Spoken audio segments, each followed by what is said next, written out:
Welcome back to r/neighbors from hell, where people share stories about their crazy neighbors. And if you're new to my channel, please don't forget to subscribe to join our amazing community. And without any further ado, let's dive right into the stories. Today we will read part 1 of an absolute XXL mega story from our own subreddit r/ripe stories, posted by user Peachy Pumpkin Skinny. It is titled Queen of the Bedbugs Part 1. I don't know if any of you recall my story about the neighbor who had to be booted off my Wi-Fi, but this story is about her. I will call her Fiona and her son Dan. My other neighbor will be O. In 2017, just under 4 years ago, the noisy lady who had lived in the unit next to mine moved out and a young man moved in. He started out his tenancy with parties every night that involved heavy drinking, drugs and fights that resulted in blood splatter,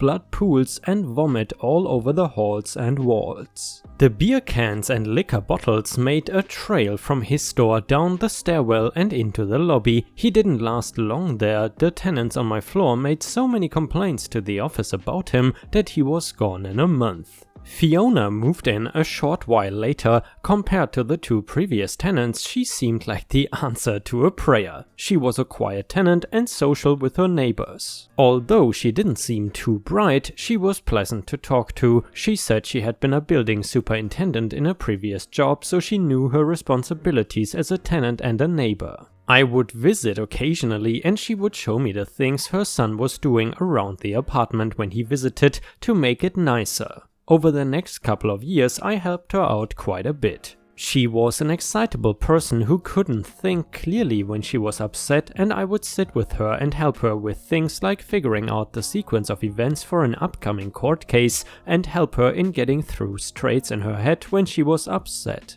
I sympathized with her when she was having a hard time with family. I encouraged her when she was depressed. I helped her stay calm and navigate her way through situations when she didn't know which way to turn. I gave her phone numbers and website addresses of agencies that could help her through various problems. When she was too sick to take care of her trash, I would separate the recyclables from the garbage and take it all to the garbage room for her. Then in 2018, like most people on this earth, Fiona wanted to be productive and do something meaningful with her life. She got a job helping out at the local Goodwill. One day she excitedly asked me to come over and see her new acquisition. It was a couch and recliner set that Goodwill had let her take home for a few dollars. It looked quite nice. She had me sit on it and take a look around it. I felt like it had lost a bit of support in the back of the couch, but for what little she had paid for it, it was a steal. She was ecstatic. Her son Dan moved in with her. He too was maybe not very bright, but was also a very pleasant person to talk to. I felt very lucky to have them as neighbors. Not long after, I discovered a strange red spot on my foot. It didn't look like a bite. It looked more like a small circle of tiny red freckles. It was very itchy. While talking to the neighbor, O, whose unit was on the other side of my apartment, I mentioned this odd red area on my foot. He exclaimed, "Like this?" and held out his foot. On the top of it there was a red area just like there was on mine. "Is it itchy?" I asked. "Very," he replied. "It doesn't look like a bite though." We concluded that the spots must be bites from a bug in the carpets of the hallway. Both of us were wearing flip-flops because it was summer, and the neighbors on my floor and I had a tendency to stand in the hallway and have conversations. If some hungry bug had been present in the carpet at these times, the bare feet would have been too much to resist. Dan started fostering his friend's cat and I came over to meet her. She was nervous and took a swat at me. Fiona and Dan started yelling at the terrified creature. I gave them info about how cats communicate and advice on how to communicate with the cat in a way that would not be abusive. Cats were new to them and they seemed very interested in what I was telling them. The building's management was doing very little about repairs in people's units. In their infinite wisdom, the management company for the building had decided to replace the majority of the building's windows that summer. It was a major project and the management company planned to have all the buildings in its portfolio done. Meetings with tenants were held to keep us informed of what the timetable was and how well they had planned it all. It was a mess. The timetable wasn't adhered to, contractors didn't know what they were supposed to be doing, and they didn't follow protocol when it came to the safety of people's homes. Dangerous materials were left in people's units after the job and there was no cleanup being done. Fellow tenants came to me and told me stories and showed me photographs of their homes after the Windows crew had left. Broken glass, plaster, dust, sharp metal and screws littered their floors. I notified management about the problems and the crew started to clean up their act. I should have been forewarned about possible danger to my home because of this, but I was blissfully ignorant of how a Windows crew could make things bad very quickly. Eventually, it was my floor's turn to have our windows replaced. On the upper floors it had taken only a few hours for the Windows crew to replace the sliding door and multiple windows in a typical 2-bedroom unit. 16 apartments per floor, they had spent a maximum of 1 day on each floor and sometimes managed to complete 2 floors in 1 day. Because there are maintenance rooms on my floor, there are only 5 apartments on it. However, for some mysterious reason it wasn't going to take 4 days to do my floor, it was going to take 4 days for them to replace a single window and sliding door in my 1-bedroom unit. My fellow tenants on the floor were very upset. We had to leave our homes for the entire time because our units would be deemed as active work sites. We had pets, we had health conditions, it was the middle of summer in a heat wave and none of us had anywhere to go. 4 frickin' days. Fiona was furious that she was expected to move all her belongings to a small area in the middle of the apartment. She had a bad hip and her son was too busy with work to help her, she complained. I went to management and pled with them to assist her. They agreed and went to her unit to move her belongings so the Windows crew could access the door and windows. My floor's turn came and the crew had the windows and equipment set up in the hallway. It being summer, mostly we sat outside in front of the building with our food and water, trying to keep in the shade. O was a suspicious type who liked to keep an eye on things. He went up to see what they were doing and came down very angry. He reported that all the doors of the apartments were wide open and that the guys were walking in and out from one apartment to another without any sort of coverings on their feet. There was no effort to avoid tracking dust and dirt from one unit to another. This went on for 4 days. Oh, if only dust and dirt were all we had to worry about. A few days after the windows had been replaced, I was traveling by bus and saw the man across the aisle staring at my bare arm. What was he looking at? I glanced down and saw 3 red bites, breakfast, lunch and dinner. The telltale sign of bedbugs. I clamped down on my fear and when I got home I immediately went to my neighbors and gave them the heads up. I had bedbug bites and I couldn't guarantee that I had gotten them on the bus. When I delivered the news to O, he gave me a glassy stare and lifted up his shirt to show me the telltale 3 bites in a row on his lower side. "Me too," he whispered. When I went to Fiona's door, she and her son were just leaving. I told them to keep an eye out because it seemed that both O and I had bedbugs. To my surprise, Fiona and Dan looked at each other and gave a huge sigh of relief. "Oh, thank goodness," exclaimed a smiling Dan. "We have had them for ages, but didn't want to tell you or any of our friends because we were scared that people would stop coming to visit." I was dumbfounded. They've had bedbugs for ages but hadn't done anything about it? We live in Ontario, Canada, and landlords are legally required to take care of pest problems with no charge to tenants. It is free. I asked if they had told property management about their bedbug problem. No, Fiona said. Having bedbugs was embarrassing and they didn't want to get evicted. I told them that management would have the pest control guy come and do their unit for free and that they wouldn't be evicted for having bedbugs. I explained to them that if you don't get the bedbugs sprayed, the number of bedbugs grows.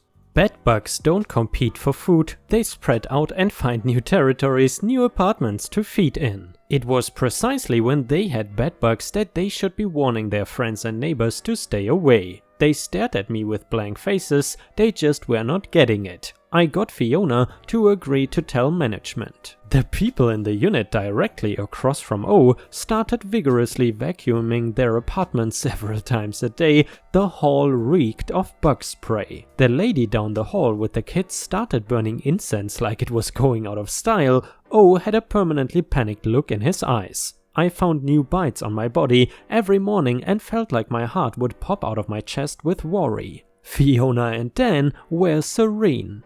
O decided pretty quickly that the Windows crew were to blame. They had left the doors wide open to the homeless people that lived in the stairwells and stole unsupervised packages and objects left in the halls. They hadn't used shoe coverings, they hadn't made any attempt to change clothing or footwear between apartments. Basically, he declared the contractors had acted as vehicles for the bedbugs. They had carried them from one apartment to another over that 4-day period. If they had just used foot covers and changed them from unit to unit, the chances of this happening would have been greatly reduced. I went to management and requested a bedbug treatment. I asked O, the people across from the hall from O, and the lady down the hall to get one also. I went through my clothing and bedding and threw away anything that was not essential. I threw out about $1,000 worth of belongings because you have to use a bagged vacuum cleaner when vacuuming with bedbugs, so you can throw it away. My bagless vacuum cleaner would not do it.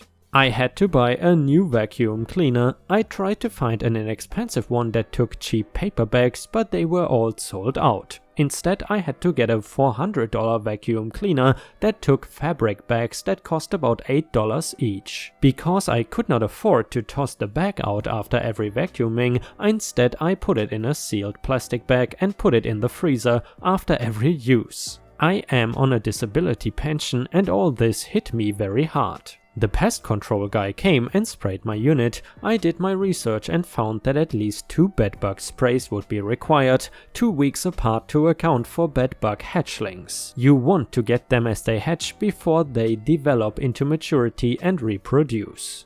In the heat that we were having, it could take as little as 6 days for them to hatch and less than a month until they could start creating their own little families. One egg could quickly turn into an infestation, so I wanted those sprays 2 weeks apart. I elected to get 3 in total. After each spray I got very sick, I got a high fever and was stuck on the couch, barely able to move. About 4 days after the second spray, I seemed to be fine again. There were no more bites. Then a 2-man crew came to fill in the holes left by the Windows crew. It was 2 guys, one of whom seemed very grouchy and didn't speak English very well. Again, we had to leave and our doors were propped open as they traipsed in and out of our units another 4 days. At the end of it all, everyone on the floor had patchy, mismatched walls, shoddy window sills and a new case of bedbugs. I contacted management and requested yet another bedbug treatment. The furniture was conveniently still in the middle of the room from the time of the Windows crew, so that was one less thing to do.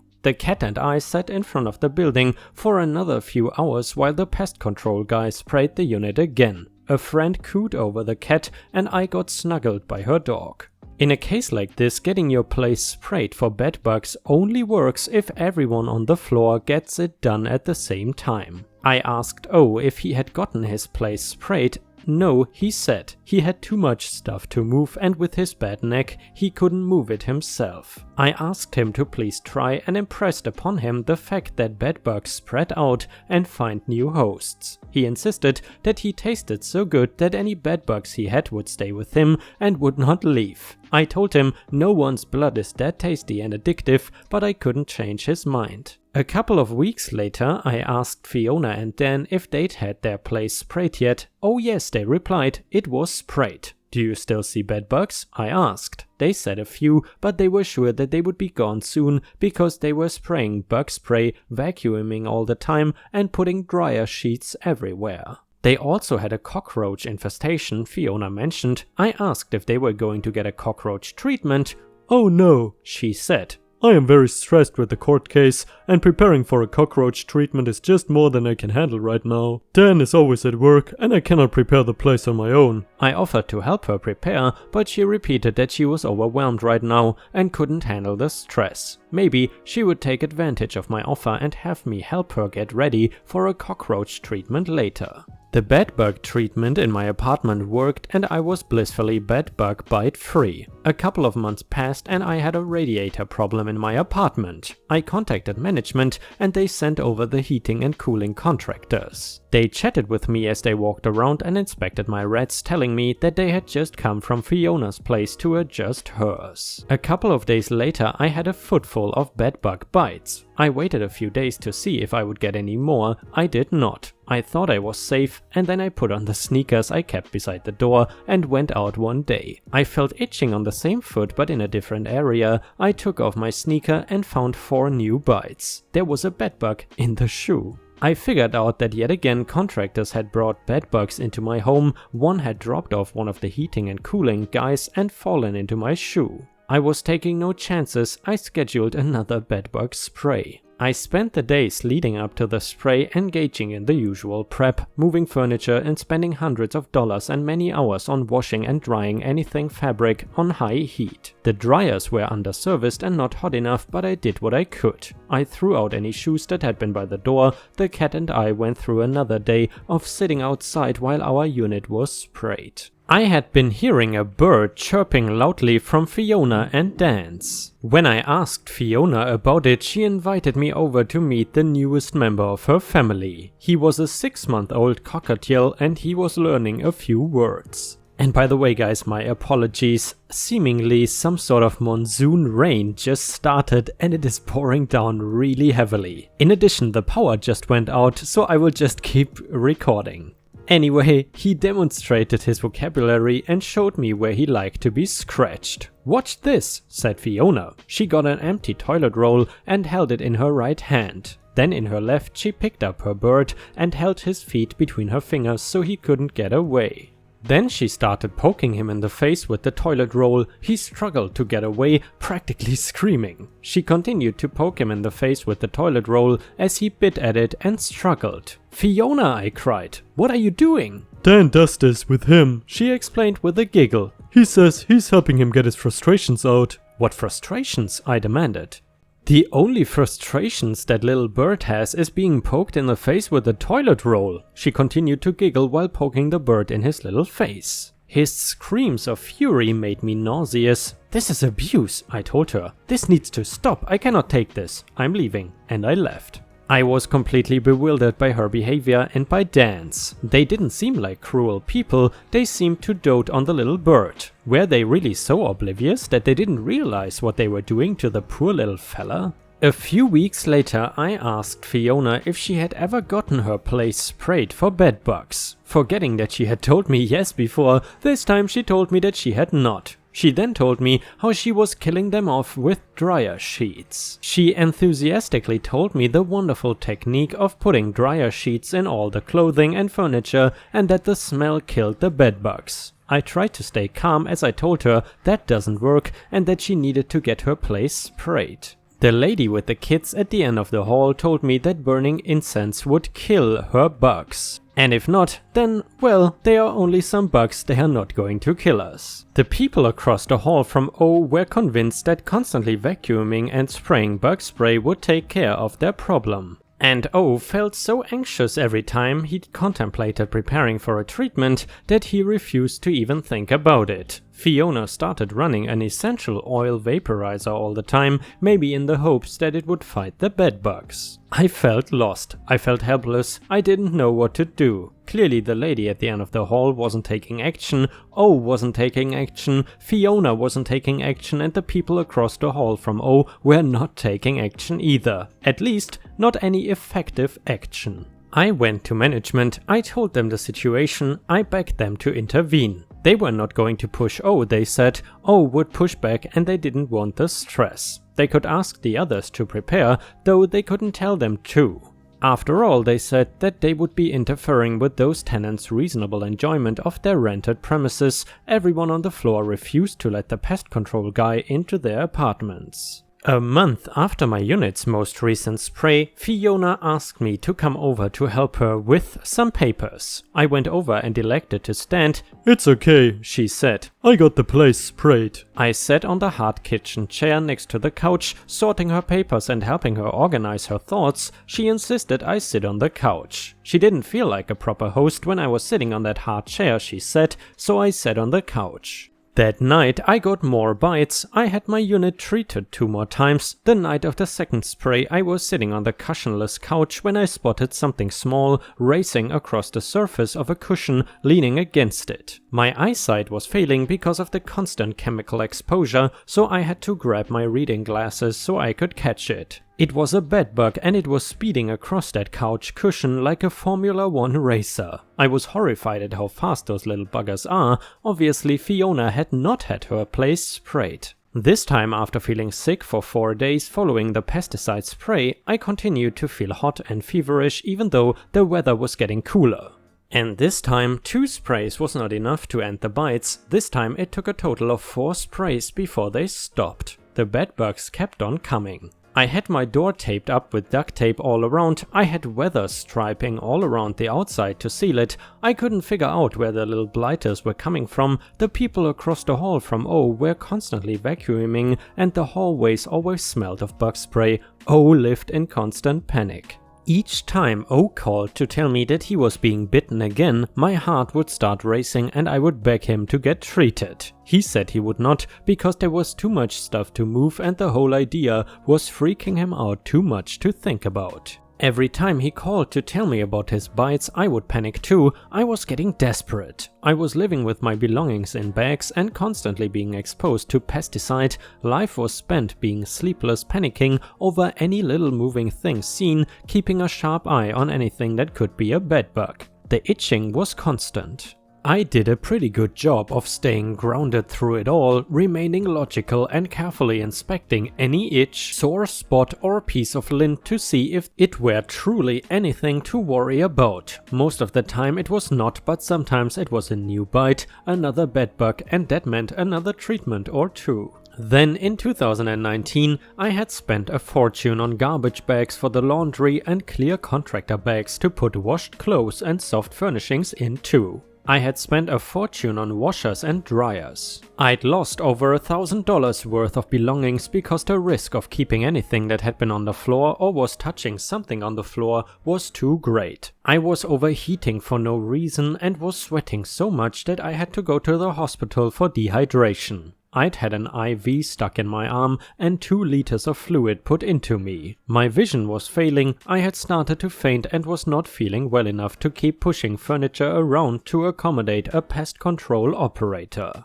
Sometimes I couldn't speak any louder than a whisper. My body's ability to deal with stress was broken and I had the overactive adrenals to prove it. High cortisol means that even when there's nothing to stress about, you still feel the physical effects of terror and the panic response is triggered by the slightest thing. If you have ever dreamed that you are falling and woken up with a start, that sensation of terror as you fall is the way you feel every second of every minute with high cortisol. Mine was in the 800s, far out of the normal range. I was having heart trouble, although the cardiologist assured me that a resting heart rate of 160 while I slept would not kill me. I suspected that the bedbugs would though. I spent hours poring over research articles investigating the science of bedbugs, their life cycles, their growing resistance to pesticides, how different temperatures affected their growth and reproduction cycles, what was effective and what wasn't. I investigated myths and wishful thinking, I cross-referenced and triple-checked. I familiarized myself with various techniques for eradicating bedbugs. I read articles by researchers and scientists from Israel, Germany, Ireland, the US, England, France, Nigeria, Australia and Kenya. I compared information found on the websites of pest control businesses around the world. I was in emergency mode and I was learning all that I could. Fiona contacted me with a favor to ask. She wanted to know what ISP I used and if I was happy with it. I gave her the information about my ISP as well as a VoIP provider that could provide her with a very low-cost phone service.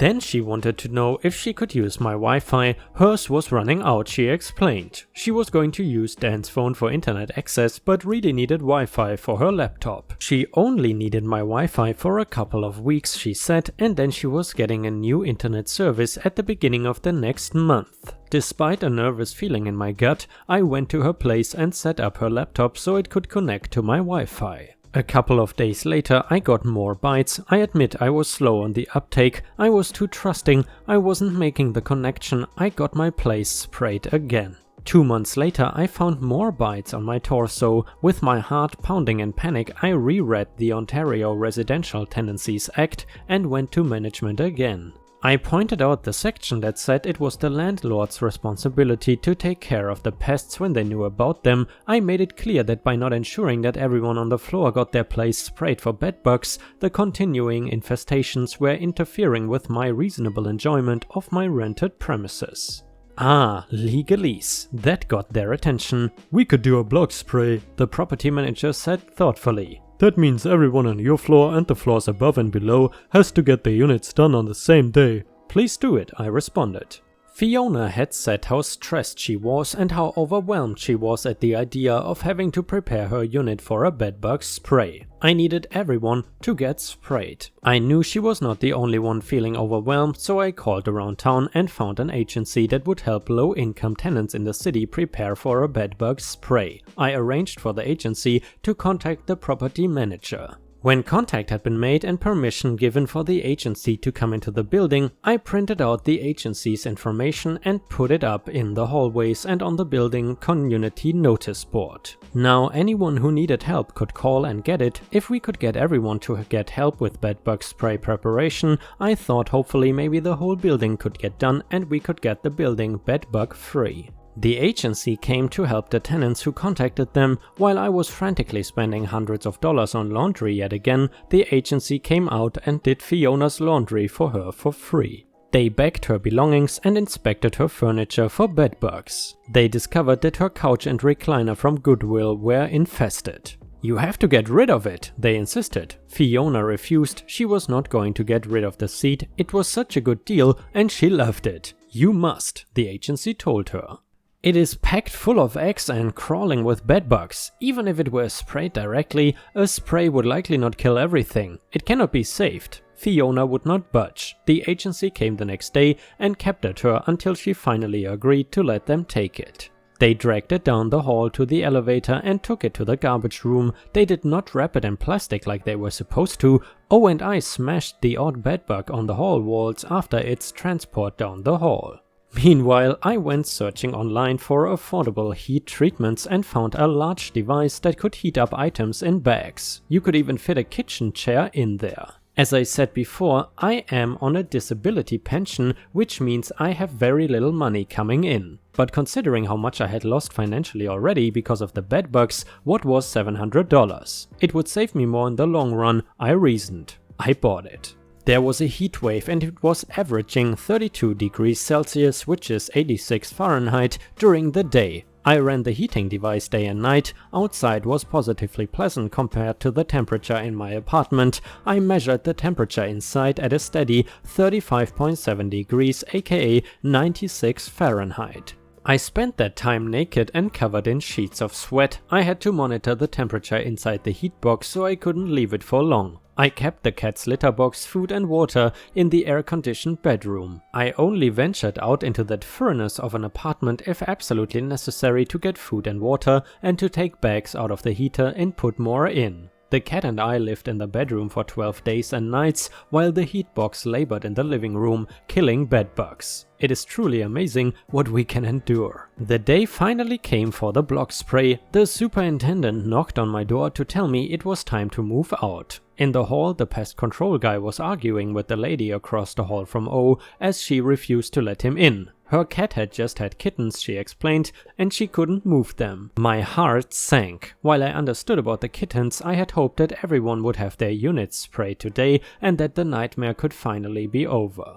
In the social room there was a small group of tenants from the other floors as well as Fiona and myself while the block spray was being done. Other tenants had gone elsewhere to wait. Fiona had a ginger tom kitten with her. She explained that her son was no longer fostering the other cat but that they had adopted this ginger tom. He was intrigued by the older cat in the room, but my cat was stressed by his attention. She stayed under a side table and would hiss at him when he got in her face. When enough time had elapsed so it was safe for us to all go back into our homes, we dispersed and went back to our units. My fur baby seemed happy to be back but a little quiet. We made our way through the plastic bag pile that was now our home and tried to relax. There was going to be another block spray in 2 weeks. I asked the lady across the hall from O if the kittens would be safe to move for that by then. She confirmed that they would be. Thank God, I said quietly to myself. She would get her second treatment 2 weeks following her first.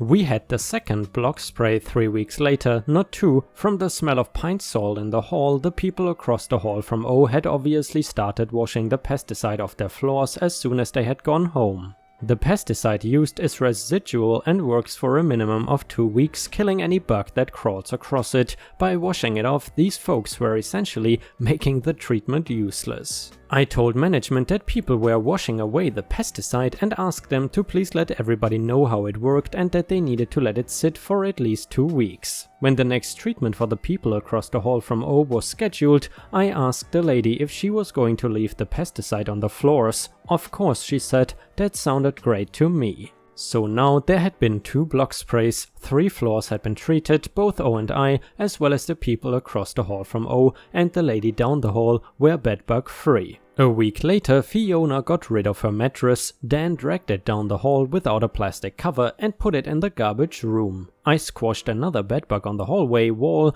after its passage. It had become apparent that Fiona was still using my Wi-Fi. I pled with her to let me come over to disconnect her laptop from it. She refused. She was busy, she wasn't home, she was sick, she was depressed, she still needed it. I changed my passwords. She suddenly found the energy and funds to get her own Wi-Fi with no difficulty, and I was glad there didn't seem to be any hard feelings on her part. She still acted happy to see me, and when she needed to take her ginger tom kitten to the vet and asked to borrow my cat's carrier, I loaned it to her. When I got it back, I took it apart and washed it thoroughly. Dan needed to borrow my cordless drill to put more holes in the bookcase they had bought, and when I loaned it to him, it disappeared for weeks until I asked for it back. The battery was so drained that it would no longer hold a charge. I was beginning to have concerns about the nature of our neighborly relationship. And guys, this is part 1 of the saga, and obviously I cannot read 2 parts of this in one video because it would just be way too long. It is already really long as it is, but I hope you enjoyed the story. And once again, thank you so much to user Peachy Pumpkin Skinny for posting this very interesting story. And Ripe Stars, unfortunately we have already reached the end of today's video. I hope you enjoyed the content. However, if you cannot wait for more Ripe content, then I suggest you head on over to patreon.com/ripeyoutube, where you can find more exclusive Reddit content read by me. Patreon subscriptions start at just $1 per month, and for $1 your name will show up at the end of each of my new videos. However, if you are willing to spend $3 per month, you will get access to more than 50 exclusive Reddit videos, mostly just no mother-in-law stories. However, please understand, I don't want to pressure anyone into spending money, because I am already incredibly grateful that you watch my videos every single day. Thank you so much for your daily support, it really means the world to me, and I hope to see you again tomorrow for the next video.